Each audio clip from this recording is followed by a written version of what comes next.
The wild Mustang had been standing at the fence line for 3 days straight. And rancher Thomas McKenna knew something was desperately wrong.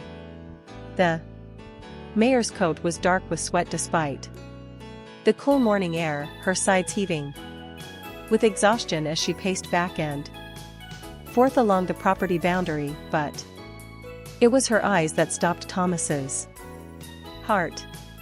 Amber pools filled with such raw desperation and intelligence that they seemed almost human in their plea for help. This magnificent creature, who should have fled at the first sight of humans, was instead pressing against the fence, calling out with sounds that carried across the Colorado Valley like a mother's anguished prayer.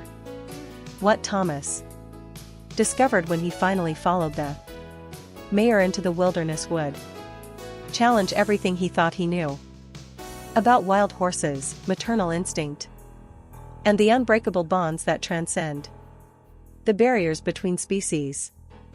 Before we journey into this incredible story, let us know in the comments where you're watching from.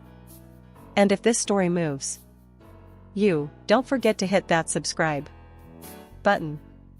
You won't want to miss what happens next. The sun had barely cleared the eastern ridge when Thomas stepped out onto his porch with his first cup of coffee, a ritual that had remained unchanged through 35 years of running the High Mesa Ranch. At 61, he moved with the careful deliberation of someone whose body bore the accumulated wear of decades working the land.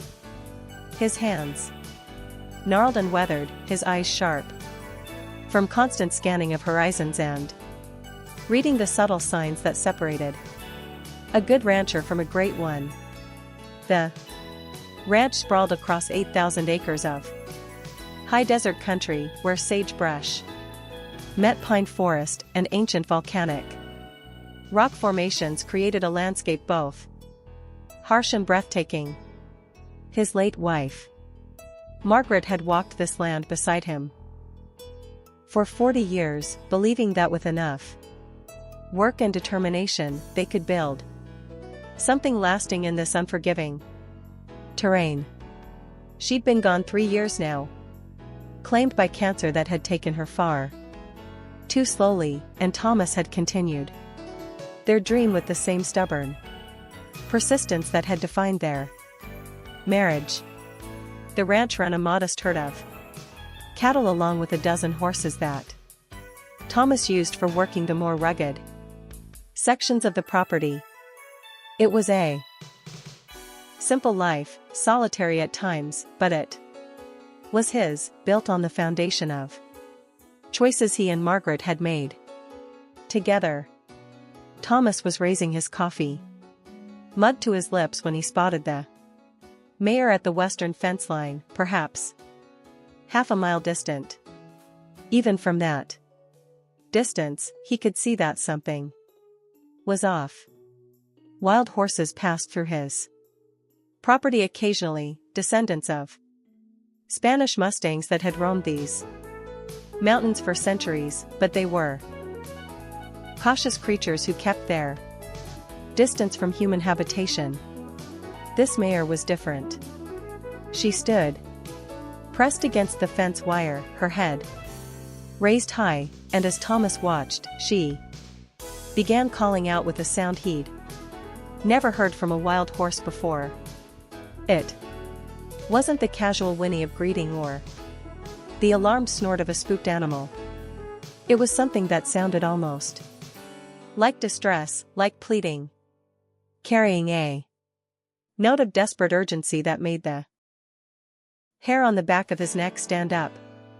Thomas set down his coffee and reached for the binoculars that hung by the door, a tool as essential to ranch life as rope or wire cutters. Through the magnified lenses, the mayor's condition became heartbreakingly clear.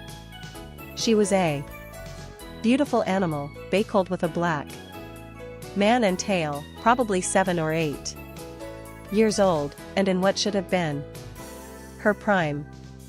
But her coat was strewn with dried sweat, her flanks hollow from exertion, and there was a wild, frantic quality to her eyes that spoke of an animal pushed to the very edge of endurance. Most striking was her behavior. She would pace along the fence for several yards, then stop and call out again, looking directly toward the ranch house as if she knew Thomas was there, as if she was trying to communicate something he couldn't quite understand. Then she would rear up slightly, pawing at the air in frustration before dropping back down and resuming her pacing. The pattern, repeated over and over, methodical and deliberate, like she was performing some kind of desperate ritual designed to capture his attention. Thomas lowered the binoculars and felt a chill run through him despite the warming morning air. In all his years working with horses, both domestic and wild, he'd never witnessed behavior quite like this. Wild Mustangs avoided humans. It was a survival instinct bred into them over generations. A weariness that kept them alive in a world where humans often meant capture, confinement, or worse. For a wild horse to deliberately seek out human contact suggested something was terribly urgently wrong. He grabbed his work jacket and headed for his truck, his morning routine forgotten. As he drove the red track that led to the western pasture, Thomas's mind raced through possibilities. Was the mare injured? He hadn't seen any obvious signs of trauma through the binoculars. No awkward gait or visible wounds. Was she sick? Possible, but sick animals typically sought isolation, not contact. Was she separated from her herd? That seemed more likely, but it didn't explain the intensity of her behavior. The almost calculated way she was trying to get his attention. The truck bounced over a particularly rough section of track, and Thomas slowed down, his joints protesting the rough ride. Getting old was hell, Margaret used to joke, but it beat the alternative. He smiled sadly at the memory of her voice, still so clear in his mind that sometimes he forgot she wasn't beside him anymore. She would have known what to do about the mare. Margaret had possessed an intuitive understanding of animals that Thomas had always envied, an ability to read their needs and emotions in ways that seemed almost supernatural. The mare spotted the truck approaching, and her behavior intensified. She began running along the fence line, parallel to the road, calling out constantly now, her desperation palpable even from a distance. Thomas pulled the truck to a stop about 50 yards from where she paced and climbed out slowly, not wanting to spook her despite her apparent determination to engage with him. Up close, the mare was even more magnificent and more distressed than he'd realized. She stood perhaps 15 hands high, her body lean and powerful despite her obvious exhaustion. Her eyes, those remarkable amber eyes, locked onto Thomas with an intensity that was almost unnerving. There was intelligence there, awareness, and something that looked frighteningly like hope. The mare took several steps toward the fence, then stopped, watching Thomas carefully. When he didn't move, she nickered softly, a sound that carried none of the aggression or fear he would have expected from a wild animal. Instead, it sounded almost gentle. Almost pleading. She took another step forward, close enough now that Thomas could see the fine trembling in her muscles, the flecks of foam at the corners of her mouth from exertion and stress. Then the mayor did something that made Thomas's breath catch in his throat. She turned and looked back toward the tree of the national forest that bordered his ranch, then turned back to him and called out again. She repeated the motion, looking between Thomas and the forest with clear, deliberate intent. It was the behavior of an animal trying to communicate. Trying to say, "Follow me." Trying to tell him that something in those trees required his attention, required his help. Thomas had spent enough time with horses to recognize intelligence when he saw it, and this mayor was demonstrating problem-solving abilities that bordered on the extraordinary. She had somehow determined that humans, despite being typically avoided, might be her only hope for solving whatever crisis she faced. She had positioned herself at the fence where she would be visible from the ranch house. She had called out to attract attention, and now she was attempting to guide him, to lead him to whatever it was that had driven her to this desperate act of seeking human help. Thomas pulled his phone from his pocket and checked the signal. 1 bar. Barely enough for a call if he needed it. He looked at the mayor, who had resumed her pattern of looking toward the forest and back at him, her agitation growing with each passing moment. Every instinct told him that following a wild horse into the forest alone was foolish, potentially dangerous, and definitely not something a 61-year-old man with a bad knee should attempt. But looking into those desperate amber eyes, seeing the clear intelligence and the overwhelming need reflected there, Thomas knew he didn't really have a choice. Margaret's voice echoed in his memory, something she'd said countless times over their years together about the responsibility that came with being able to help, about how turning away from suffering, whether human or animal, diminished something essential in the soul. Thomas walked to the fence and carefully climbed through the wire, his movement slow and deliberate. The mayor watched him, her body tense but not fearful. When he was through, he stopped and waited, letting her make the next move. For a long moment they stood regarding each other. Man and wild horse, separated by perhaps 20 feet, and an ancient divide between tamed and free.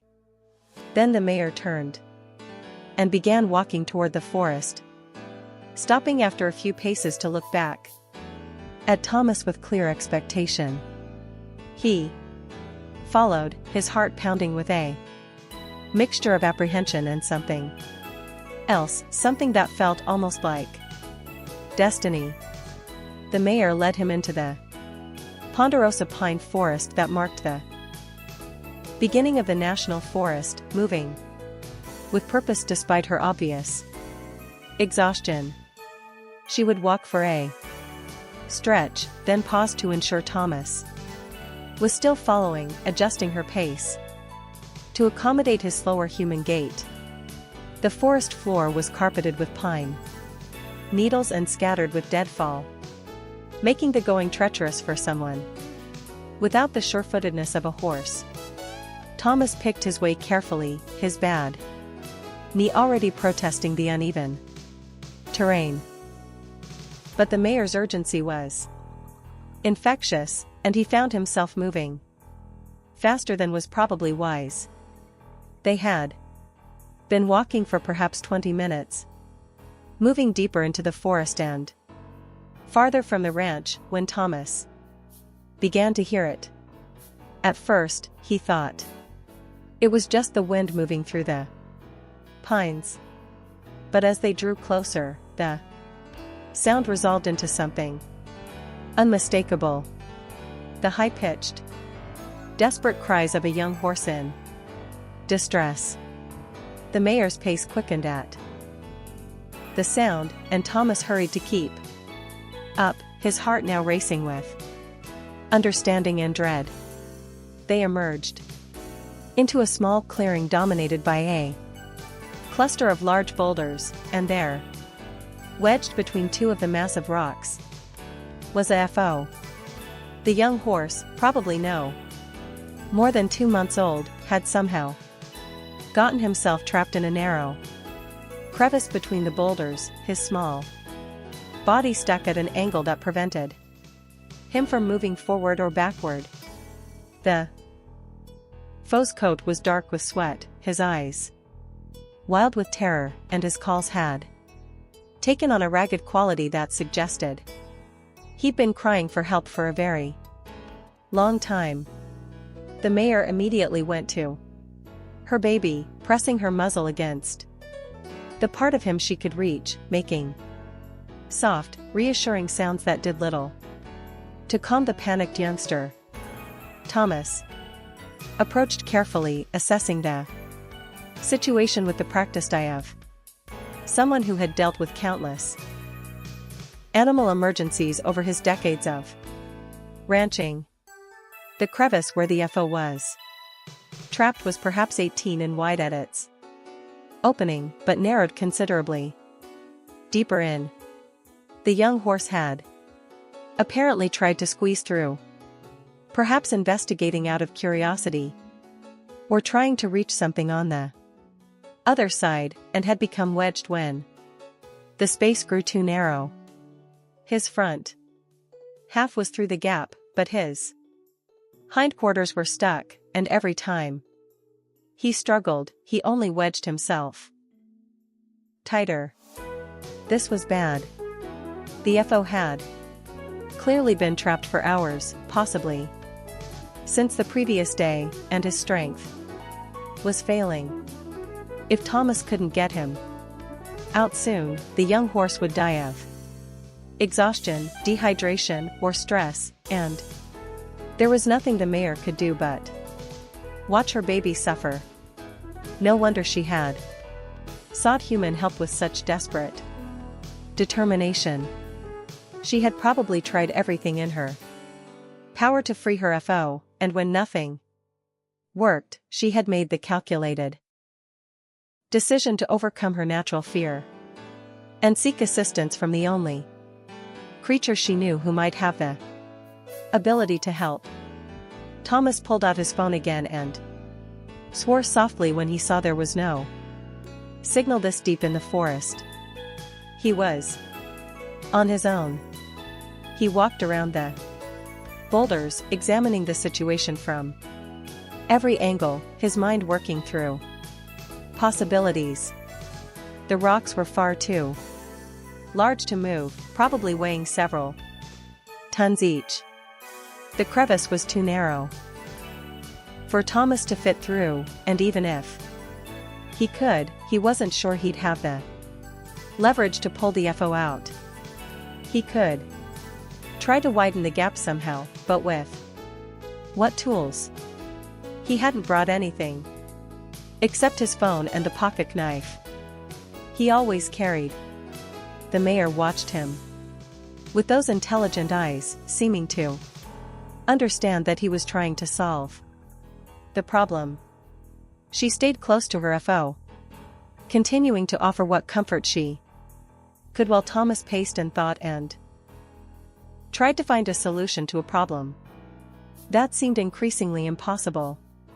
The foe's struggles were growing weaker, and Thomas knew they were running out of time. Then an idea struck him. Risky and possibly dangerous, but perhaps their only chance. The boulders, while immovable as a whole, created the crevice because of how they leaned against each other. If Thomas could create some kind of lever, if he could shift one of the rocks even slightly, it might widen the gap just enough for the FO to slip free. He looked around the clearing, searching for something he could use. His eyes landed on a fallen pine tree, not huge, but substantial, lying about 30 feet from the boulders. The tree had been down for a while, its bark mostly gone, and its wood weathered, but still solid. It was perhaps 15 feet long, and thick enough that Thomas wasn't sure he could even move it, let alone maneuver it into position to use as a lever. But looking at the exhausted FO and the desperate mayor, Thomas knew he had to try. He walked to the fallen tree and tested its weight, putting his shoulder against it and pushing. It moved, barely, rolling slightly in the carpet of pine needles. His knee screamed in protest. His back sent warning signals up his spine, and he could hear Margaret's voice in his head, telling him he was too old for this kind of foolishness. But he kept pushing, inch by agonizing inch, rolling the log across the clearing toward the boulders. Sweat poured down his face despite the cool morning air. His breathing became labored, and twice he had to stop and rest, his heart pounding so hard he could feel it in his temples. The mayor watched his efforts with what seemed like understanding, occasionally moving aside to give him room to work, but never straying far from her trapped FO. After what felt like hours, but was probably only 15 minutes, Thomas had maneuvered the log into position near the boulders. He studied the gap where the FO was trapped, looking for the optimal point to apply leverage. There was a slight overhang in one of the rocks, and if he could wedge the log underneath and use another rock as a fulcrum, he might be able to create enough upward force to shift the boulder. Fractionally, he positioned a smaller rock to serve as his pivot point, then wrestled the end of the log into place beneath the overhang. His hands were bleeding from scrapes. His knee felt like it might give out at any moment, and he was fairly certain he'd regret every bit of this tomorrow, assuming he survived today. But the physics looked right, and physics didn't care how old or tired you were. Thomas positioned himself at the far end of the log and began to push down, using his entire body weight to create leverage. At first, nothing happened. The boulder didn't budge, and Thomas felt despair creeping in. Then, with a grinding sound that sent shivers down his spine, he felt the rock begin to move. It was tiny, probably no more than an inch or two, but the crevice widened perceptibly. The mayor seemed to sense the change immediately. She moved to her FO and began making urgent sounds, encouraging him to try again to free himself. The exhausted youngster, responding to his mother's urgency, gathered his remaining strength and made one final desperate effort, with his mother calling encouragement. And the gap now slightly wider, the FO managed to pull himself backward, his hind quarters finally blessedly coming free from the trap that had held him. He stumbled into the clearing, his legs shaky and unsteady, and his mother immediately began grooming him with frantic affection, checking him over for injuries, reassuring herself that her baby was truly safe. Thomas released the lever and the boulder settled back into place with a deep thud that he felled through the ground. He collapsed onto the forest floor, his entire body shaking from exertion, his chest heaving as he tried to catch his breath. For several minutes, he simply lay there, staring up at the pine canopy above and wondering if he just had a heart attack. But his heart was still beating, painfully hard but steady. And gradually, his breathing began to return to normal. When he finally sat up, he found both the mayor and her FO watching him. The young horse was still unsteady on his feet, clearly dehydrated and exhausted from his ordeal, but alive and free. His mother stood protectively beside him. But there was something different in her posture now. Something in the way she looked at Thomas that carried a weight of recognition, of gratitude, of something that bridged the ancient divide between wild and tame. Thomas got slowly to his feet, every muscle in his body protesting. He looked at the mayor and her FO, and realized he faced another dilemma. The FO was in no condition to travel far. He needed water, rest, and probably veterinary attention to ensure he hadn't suffered any internal injuries from his ordeal.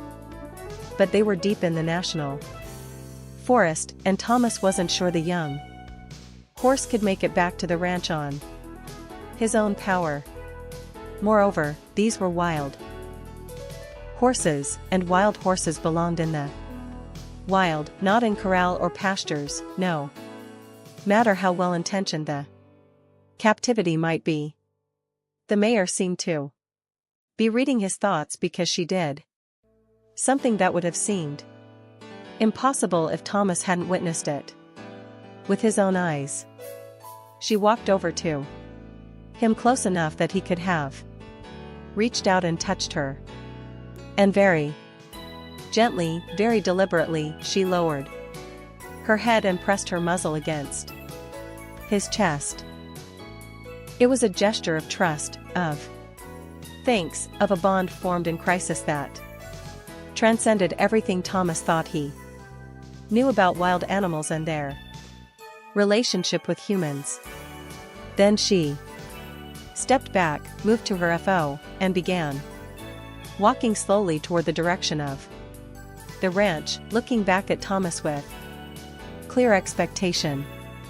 She was asking, trusting him to help them make the journey back, to see them safely to a place where her baby could recover. And Thomas, despite his exhaustion, despite the protests of his aging body, despite the voice in his head that said he should call for help and let professionals handle this, found himself following once again this remarkable wild mare who had taught him that intelligence and love and the fierce determination of a mother were not uniquely human traits. The journey back to the ranch was slow and arduous, taking nearly 3 hours to cover ground they had crossed in 20 minutes on the way in. The FO could only manage a few dozen steps before needing to rest, and Thomas's own pace was considerably slower than it had been, every step sending jolts of pain through his protesting knee. But the mayor was patient, adjusting her pace to match the slowest member of their unlikely trio. And whenever the FO seemed ready to give up, she would nuzzle him and make encouraging sounds that somehow kept him moving. By the time they emerged from the forest and the ranch buildings came into view, Thomas was running on pure determination and possibly shock. His ranch hand, Miguel Rodriguez, had apparently arrived for the day's work and spotted them coming across the pasture because Thomas saw him running toward them with the kind of urgency that suggested he'd been worried about his employer's unexplained absence. Miguel reached them, his weathered face a mixture of relief and absolute bewilderment at the sight of Thomas stumbling across the pasture in the company of 2 wild horses. "Boss, what in God's name happened to you?" Miguel demanded, his eyes taking in Thomas's disheveled appearance, the cuts on his hands, the way he was favoring his left knee. "Are you hurt? Do we need to call Doc Martinez?"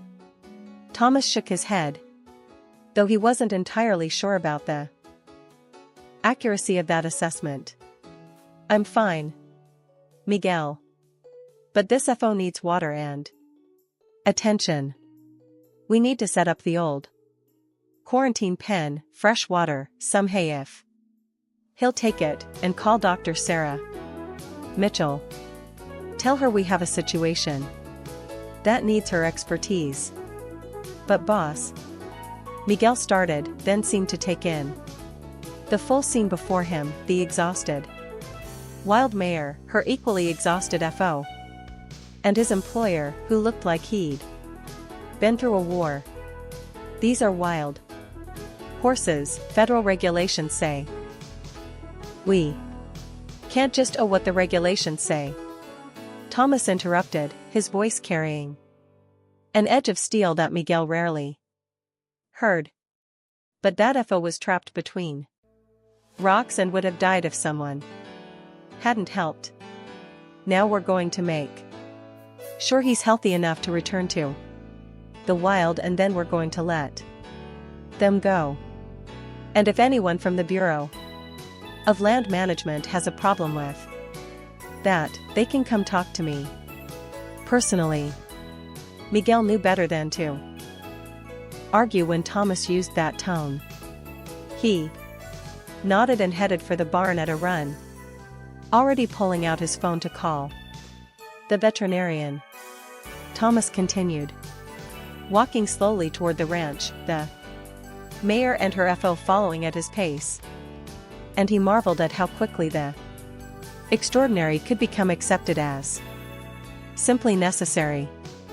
The quarantine pen was an enclosure Thomas and Margaret had built years ago for isolating sick animals from the main herd. It was spacious, about 40-foot square, with good shade from a large cottonwood tree and access to fresh water through a pipe that connected to the ranch's well system. Miguel had worked with impressive speed, filling water troughs and spreading fresh hay in one corner, though he watched nervously as the wild mare followed Thomas right into the enclosure as if she were a trained saddle horse. The FO entered hesitantly, his legs still shaky. But once inside, he immediately went to the water and began drinking with the desperate thirst of someone who had been denied too long. Thomas watched him carefully, knowing that too much water too fast could be dangerous for a dehydrated animal. But the mare seemed to be managing the situation, gently pushing her baby away from the trough after he'd had enough, then taking her own turn to drink. Thomas backed toward the gate, expecting the mare to show signs of panic at being enclosed, but instead she seemed almost relaxed, as if she understood that this was temporary, that this was help rather than captivity. Dr. Sarah Mitchell arrived 45 minutes later, pulling her veterinary truck up to the quarantine pen with practiced deficiency. Sarah was 43, a skilled equine veterinarian who had taken over her father's practice when he retired, and she had treated every animal on Thomas's ranch for the past 15 years. She climbed out of her truck, grabbed her medical bag, and approached the pen with professional calm, though her Eyebrows rose significantly when she saw the two wild horses inside. Thomas McKenna, she said, her tone carrying the particular mix of exasperation and affection that came from years of friendship. Would you like to explain to me why you have wild Mustangs in your quarantine pen and why you look like you've been in a fight with a mountain lion? Thomas gave her a brief rundown of the morning's events. Watching her expression shift from skepticism to amazement to professional concern as he described finding the trapped FO and the desperate mare who had sought his help. Sarah listened without interrupting, but when he finished, she shook her head in wonderment. Thomas, I've been treating animals for 20 years, and I've never heard of a wild horse deliberately seeking out human help. The behavior you're describing suggests a level of intelligence and problem solving that most people don't associate with wild animals. She's a mother, Thomas said simply. And mothers will do whatever it takes to save their children. Doesn't matter if they're human, domestic, or wild. Sarah couldn't argue with that. She spent the next hour examining the FO, who tolerated her attention with surprising calm, perhaps understanding on some instinctive level that these humans meant help rather than harm. The mayor watched the examination closely, but showed no aggression, only alert concern for her baby's welfare. The foss, in rough shape, Sarah reported as she finished her examination. Dehydrated, definitely, and exhausted from the struggle and stress. I'm seeing some scrapes and bruising on his hind quarters where he was wedged between the rocks, but nothing that appears to be seriously damaged. No obvious fractures. His breathing is good. Heart rate is elevated, but that's to be expected. I'd like to give him some 4 fluids to help with the dehydration and some anti-inflammatories for the bruising. Will the mother allow it? Thomas looked at the mayor, who seemed to be waiting for his response. Let me see if I can help. He approached the mayor slowly, speaking in the low, gentle tones that Margaret had taught him decades ago. The voice that conveyed calm and safety and good intentions. The mayor watched him come, her intelligent, amber eyes tracking his every movement, but she didn't retreat or show signs of aggression. Thomas reached out very slowly and placed his hand on her neck, feeling the warmth of her body, the power of the muscles beneath her coat, and the tiny tremor that revealed her remaining weariness despite her trust. It's okay, girl, he murmured. Dr. Mitchell is going to help your baby feel better. You've already made the hard choice to trust humans. Just need you to trust us a little bit longer. The mayor stood still, and Thomas felt rather than saw Sarah moving carefully to the FO. The young horse startled when Sarah touched him, but his mother nickered reassuringly, and he settled enough for the veterinarian to insert an IV catheter and begin administering fluids. Throughout the procedure, Thomas kept his hand on the mayor's neck, maintaining that physical connection. That seemed to reassure her that her baby was safe. It's remarkable, Sarah whispered as she worked. I've seen plenty of domestic horses who wouldn't tolerate this kind of procedure without sedation. But she's allowing it because she trusts you. How did you build that kind of bond? In just a few hours? I didn't build it. Thomas replied. She chose it.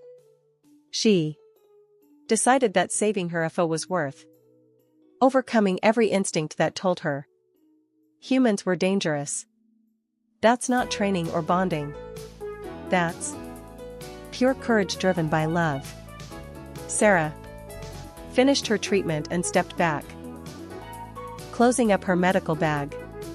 The FO should start feeling better within a few hours as the fluids rehydrate him. I'd like to check on him again tomorrow, but honestly, Thomas, what's your plan here? You can't keep wild horses on your ranch indefinitely, and that FO isn't ready to travel back into the wilderness. I know, Thomas said, though he hadn't fully worked out the solution yet. I'm thinking we keep them here for a few days, just until the FO is strong enough to travel safely. Then we escort them back to the forest and hope they can find their way back to their herd. And if the BLM finds out you've been harboring wild horses, Sarah asked, though her tone suggested she was playing devil's advocate rather than actually objecting. Then I'll explain the situation and accept whatever consequences come, Thomas replied. But I'm not going to let that fool die just to avoid paperwork and potential fines. Some things are more important than regulations. Sarah smiled and put her hand on Thomas's shoulder. Margaret would be proud of you, you know. Standing up for what's right, even when it's complicated. The mention of his wife's name brought unexpected tears to Thomas's eyes. She would have known what to do from the start, he said quietly. She always did. Maybe, Sarah said gently. But you figured it out anyway. That's what matters. Over the next 3 days, the FO made a remarkable recovery. His youth and resilience allowing him to bounce back from his ordeal with impressive speed. Thomas checked on them multiple times each day, bringing fresh hay and ensuring their water was clean. But he was careful to maintain distance, not wanting the horses to become too comfortable with human presence. They needed to remain wild to retain the weariness that would keep them safe once they returned to the forest. The mayor, however, seemed to have different ideas. Each time Thomas appeared, she would approach the fence and stand close, not demanding attention, but clearly seeking his presence. It was as if she had decided that this particular human was trustworthy, perhaps even a friend, and she saw no reason to maintain the typical wild horse's caution. On the 3rd evening, Thomas was sitting on an overturned bucket outside the quarantine pen, watching the sunset paint the sky in shades of orange and purple, when Miguel approached with news. Boss, he said, I've been asking around about wild horse herds in the national forest. My cousin works for the Forest Service, and he says there's a small Mustang band that ranges through the area where you found the FO. They'd been tracked, moving south, probably heading toward the higher elevations for the summer. If that's their herd, and if we're going to reunite this mayor and her baby with them, we should probably move soon, before they get too far away. Thomas nodded, knowing Miguel was right, but feeling an unexpected reluctance at the thought of letting the mayor go. Over the past few days, he'd developed a profound respect for this wild horse, who had shown such remarkable intelligence and courage. The thought of simply opening the gate and watching her walk away felt incomplete somehow, like A story ending in the middle of a sentence. But what was the alternative? She was wild, and she belonged in the wild with her herd, raising her FON. The freedom that was his birthright. The next morning, Thomas, Miguel, and Sarah met at the ranch to plan the horse's release. The FO was fully recovered, energetic, and healthy, showing no signs of his traumatic ordeal. The mayor was alert and clearly eager to leave, though she still showed no fear of the humans who had helped her.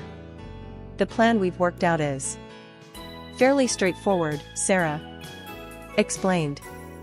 We'll use Thomas's ATV to slowly lead them back toward the area where you found the FO. The mayor has already proven she'll follow you, Thomas.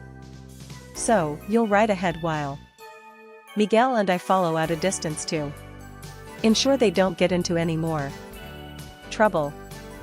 Once we're deep enough into the forest, we'll stop and let them continue on their own. With luck, they'll find their herd within a day or two. But there's no guarantee they'll find them, Thomas said. What if they can't locate the herd? What if they end up alone out there? Sarah's expression was sympathetic but realistic. Thomas, wild horses are remarkably adaptable. The mayor clearly knows how to survive, and she's proven she can think her way out of problems. If she can't find her original herd, she'll either join another band or manage on her own until she does. It's a risk, but freedom always comes with risks. That's what makes it valuable. Thomas knew she was right, but the knowledge didn't make it easier. They loaded the ATV with supplies and opened the gate to the quarantine pen. The mayor walked out. Immediately, her FO pressed close to her side, and she stood waiting as Thomas climbed onto the ATV and started the engine. He began driving slowly toward the forest, and just as he hoped, the mayor followed with her baby trotting beside her. They made their way across the pasture and into the treein, following the same path Thomas had taken 3 days earlier when the mayor had first led him to her trapped FO. The journey was slower now, more cautious, with Thomas stopping frequently to ensure the horses were comfortable and not becoming stressed. Sarah and Miguel followed at a distance in Sarah's truck, ready to intervene if needed, but mostly just bearing witness to this unusual farewell. They traveled deep into the forest, past the boulder clearing where the FO had been trapped, continuing for another mile until they reached a meadow where Thomas had occasionally spotted wild horses in the past. It was a good location with water from a small creek, plenty of grazing, and multiple escape routes if predators appeared. Thomas stopped the ATV and climbed off, turning to face the mayor and her FO. This is it, girl, he said softly. This is where we part ways. Your baby is safe. You're both healthy, and somewhere out there is your family waiting for you. The mayor approached him close enough that he could feel her breath warm on his face. For a long moment, they stood together, wild and tame, connected by the extraordinary circumstances that had brought them into each other's lives. Then the mayor did something that Thomas would remember for the rest of his days. She lowered her great head and very gently pressed her forehead against his chest, holding the position for several heartbeats in what could only be described as a gesture of farewell, of gratitude, of acknowledgement that something profound had passed between them. Then she stepped back, turned to her FO, and together they walked into the forest. Thomas watched them go, the bay mare and her dark FO disappearing between the ponderosa pines like they had never been anything but shadows and dreams. He felt Miguel's hand on his shoulder and Sarah's presence beside him. Both of them silent witnesses to a moment that felt too sacred for words. They returned to the ranch, and Thomas threw himself into the routine work that had defined his life for decades. But he found himself looking toward the western fence line more often now, half expecting to see a bay mare standing there with something to show him, something that required his help. She never appeared again, but Thomas occasionally found signs that the horses had returned to the area, hoof prints near the forest edge, fresh droppings in the meadow, a sense of wild presence that hadn't been there before. 2 months after the rescue, Thomas was working on repairing fence in the western pasture when he saw something that made his heart leap. Emerging from the tree was a small herd of wild horses, perhaps 8 or 10 animals, moving together with the casual confidence of a well-established band. At the front was a bay mare with a black man and tail, and beside her trotted a growing FO who was already showing signs of the powerful build he would carry into adulthood. The mare saw Thomas and stopped, the rest of the herd pausing behind her. For a long moment they regarded each other across the distance. Man and wild horse, connected by a bond that transcended any fence or boundary between their worlds. Then the mare tossed her head, a gesture that seemed almost like a greeting, and led her back into the forest from which they'd come. Thomas stood watching long after they disappeared, a smile on his weathered face and tears in his eyes. Margaret would have loved this, he thought. She would have understood exactly what it meant to be chosen by a wild heart. To be trusted with something as precious as a mother's love for her child, to be forever changed by the recognition that we're not so different, humans and animals, when it comes to the things that truly matter. That evening, Thomas sat on his porch with his coffee, a ritual unchanged, but somehow transformed by everything that had happened. He pulled out the small journal where he recorded the ranch's daily events. And he wrote about the mare and her FO, about the rescue and the release, about the unexpected gift of trust that had been offered and accepted. He wrote about courage and intelligence, about the fierce determination of maternal love, about the moments in life when we're called to act beyond our comfort and capability, and how those moments define us in ways we never anticipate. The sun set over the Colorado high country, painting the sky in the same shades of orange and purple that had colored the evening when he'd first decided to keep the mare and her FO safe. Somewhere in the forest, a bay mare grazed peacefully beside her growing FO, surrounded by her herd and living the wild life that was her birthright. And on his porch, a 61-year-old rancher closed his journal and smiled, knowing that some of the best stories are the ones where we play our part and then gracefully step aside, trusting that the happy ending will unfold exactly as it should. If this story of an incredible bond between a wild Mustang and the Rancher who saved her FO has touched your heart. Please share it with someone who needs to hear this message of hope and trust. Hit that like button and subscribe to our channel for more amazing stories of the remarkable connections between humans and animals. And let us know in the comments what part of this journey moved you the most. We love hearing from our community of animal lovers who understand that sometimes the greatest adventures come from simply saying yes when a desperate mother asks for